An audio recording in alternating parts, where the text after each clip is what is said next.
La mise en application des recommandations issues de ce travail remarquable constituera sans nul doute un pas décisif dans la mise en œuvre de l'axe 3 de l'agenda national de transformation Sénégal 2050 dans le volet relatif à une réforme profonde du système de santé pour un accès universel en passant d'une logique de guérison à une logique de prévention, en numérisant le système, en développant fortement l'offre de santé publique et privée et en instaurant un système national d'assurance maladie. Dans cette dynamique de rappel, nous nous sommes également retrouvés hier pour partager l'étude sur l'efficacité interne des universités publiques qui nous a permis de mesurer et de retracer la réussite des étudiants, notamment de licence, en suivant les cohortes de 2014-2015 à 2020-2021. La mise en œuvre des recommandations issues de cette étude permettra à coup sûr une amélioration significative de l'efficacité et de l'efficience des investissements et efforts consentis par l'État dans les universités sénégalaises. Les différentes retrouvailles avec les éminentes personnalités de l'écosystème de l'assurance qualité nationale en si peu de temps, 3 fois en une semaine, sur des sujets importants et variés, illustrent à suffisance la place de la qualité et de l'assurance dans le développement de l'enseignement supérieur, de la recherche et de l'innovation. Cette place de la qualité et de l'assurance qualité est reconnue par les nouvelles autorités du pays qui avaient déjà annoncé dans le projet qu'ils portaient pour le Sénégal avant leur élection qu'il est nécessaire et primordial de renforcer l'ANAQ-Sud. Cette volonté a été maintenue et réaffirmée à la suite de leur accession au pouvoir et j'en veux comme preuve le communiqué du Conseil des ministres du 28 août 2024 qui est revenu largement sur la nécessité de consolider les acquis de l'ANAQ-Sud, de la renforcer et lui faire jouer son rôle de régulation dans les établissements publics et privés. Ces actes traduisent l'engagement du gouvernement de faire bénéficier aux Sénégalais de la même qualité de services d'éducation dans une nation résolument ancrée dans le futur sous l'impulsion du président Bassirou Diomaye Diakhar Faye.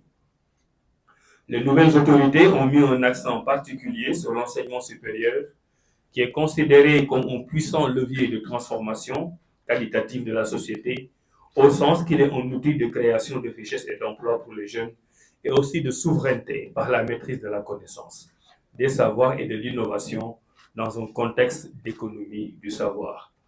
Mesdames et messieurs, qu'il me soit permis de saisir cette occasion solennelle pour féliciter et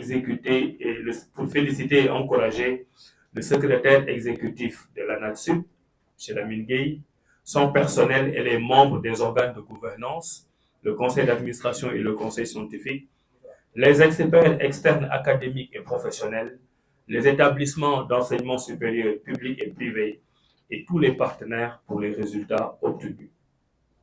Comme l'a rappelé tout à l'heure le secrétaire exécutif, beaucoup de réalisations très importantes de l'ANAQ-Sud ont été notées et elles ont touché plusieurs aspects et domaines, à savoir le cadre législatif et réglementaire, l'assurance qualité dans la gouvernance universitaire, l'amélioration de la qualité de la gouvernance des établissements d'enseignement supérieur, de recherche et de leurs programmes de formation, la culture de l'évaluation, la reddition des comptes, oui, dans l'enseignement supérieur aussi, l'aide à la prise de décision par des études transversales sur certaines questions qui impactent la qualité, l'internationalisation de l'enseignement supérieur et la diplomatie scientifique.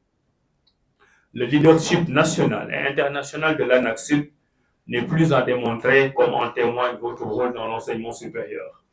Votre appui à d'autres secteurs de l'éducation et de la formation, comme la mise en place du guichet d'assurance qualité pour le 3FPT, les contributions et les positions des responsables de l'ANAQ au sein de projets et initiatives au niveau régional, africain et international, comme en atteste le fait d'être le président fondateur du réseau africain francophone des agences nationales d'assurance qualité, RAFANAC, aussi président du bureau du comité de la Convention africaine de reconnaissance des diplômes, Convention d'Addis Abeba de l'UNESCO, expert et président du comité national d'édition de la Convention sur la reconnaissance des diplômes des qualifications de l'UNESCO.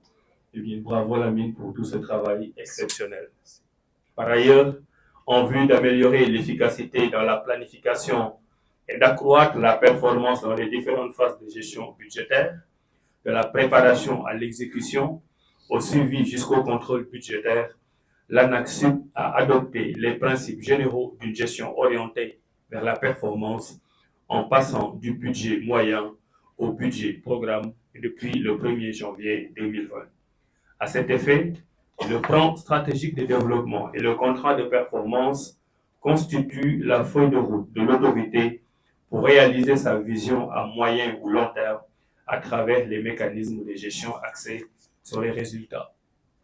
Ainsi, au terme de l'évaluation des CDP 2021, 2022 et 2023 par un cabinet d'audit indépendant choisi par le conseil d'administration, les objectifs fixés sur les 3 années ont été quasiment atteints. C'est le lieu, ici encore, de féliciter le président du conseil d'administration, le président du conseil scientifique et les membres de ces autres organes et le secrétariat exécutif. Grâce aux efforts fournis pour adapter une gestion rigoureuse, l'ANAQ a toujours bénéficié de l'appui politique et financier des autorités de l'État, ce qui lui a permis d'exercer avec autonomie et transparence ses missions d'évaluation et d'accréditation dans le sous-secteur de l'enseignement supérieur, de la recherche et de l'innovation.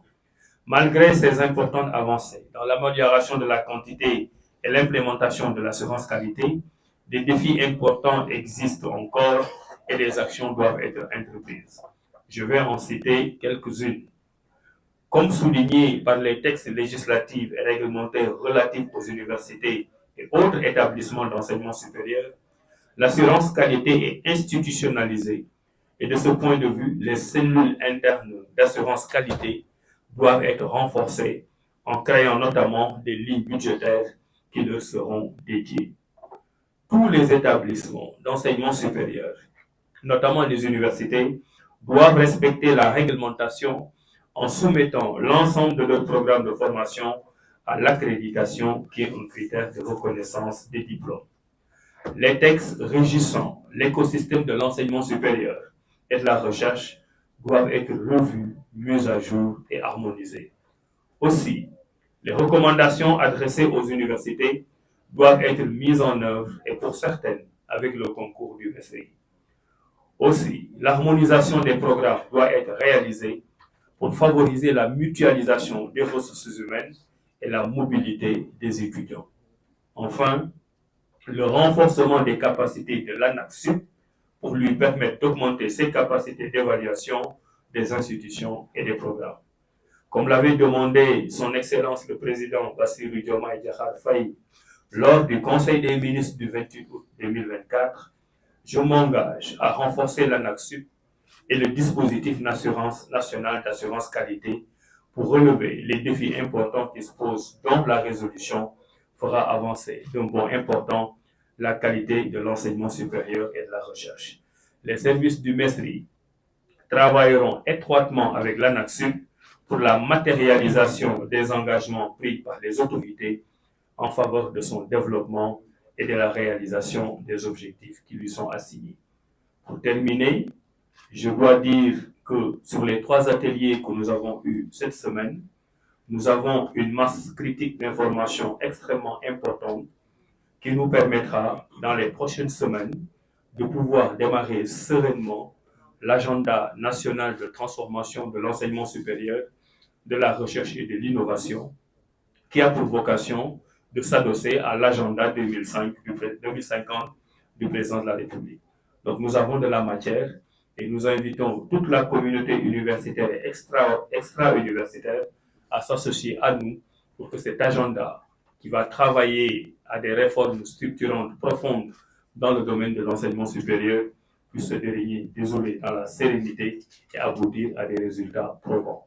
Je vous remercie de votre attention et vous laisse la possibilité de continuer vos travaux en attendant d'aller pouvoir éteindre d'autres incendies.